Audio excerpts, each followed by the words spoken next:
चलेगा ना? कोई बात नहीं, पुनः आवाज देना चाहूंगा श्रीमती चिंता देवी जी मंच पे चले आए। हमारे दर्शक व्याकुल है आपके दर्शन को, आपकी आवाज को सुनने को, और अपने सुप्रसिद्ध बेहतरीन गीतों को इस मंच के माध्यम से प्रस्तुत करके हमारे दर्शकों को रिझाएं और नचाएं। तो चलिए एक बार जोरदार ताली होनी चाहिए। वाह क्या बात है, अभी धीरे धीरे जोश में सब आ रहे हैं। और मैं चाहूंगा देखिए, चूंकि आज मौसम ऐसा है कि भरपूर बारिश हो रही है, जमीन भी गीला हो चुकी है। मैं बैठने को तो नहीं कहूंगा, कहना मुनासिब नहीं होगा, बैठ जाएं आप लोग, लेकिन जो छोटे बच्चे हैं उनको सामने आने दीजिए। जो बड़े लोग हैं वो थोड़ा पीछे रहें, ऊंचे लोग हैं थोड़ा पीछे रहें। सभी को देखने का, सुनने का, नाचने का मौका मिले। छोटे बच्चे जो हैं, जो पीछे खड़े हैं, वो सामने चले आए, ठीक है? और छाता थोड़ा सा ऊंचा कर लें, थोड़ा थोड़ा, ताकि सबकी नजरें हम तक पहुंच सके। तो लीजिए, बैठने नहीं बोलूंगा भाई, कैसे बैठेंगे लोग, इतना गीला है, जमीन गीला है, कहां बैठेंगे लोग। तो चलिए एक बार जोरदार ताली के साथ स्वागत कीजिए श्रीमती चिंता देवी।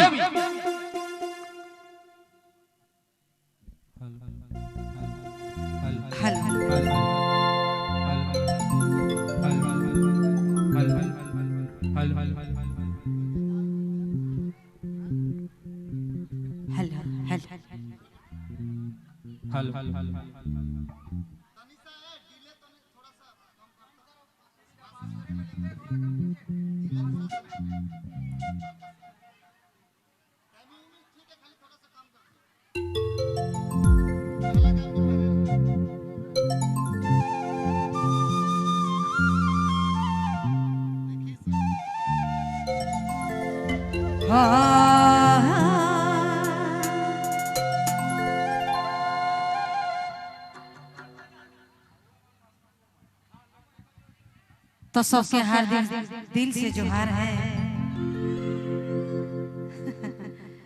जिते हमार भाई और बहन, माए बाप, संग साथी, हम सबके तहे दिल से जोहार करीला।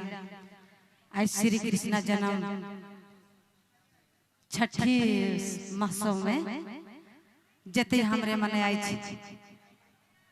इकट्ठा हुई करे बहाना सहना, और हमरे कर हिये से आज शुरू होला प्रोग्राम कर।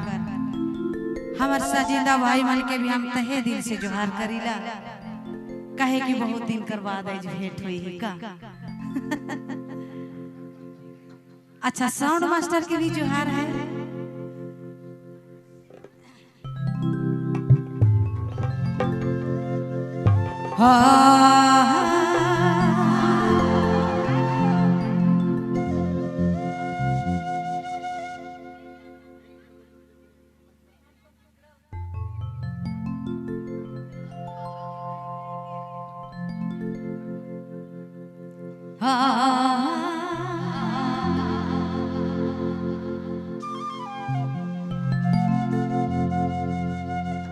यसरा सामान भगा ये खिड़की बादर रे, ये खिड़की बादर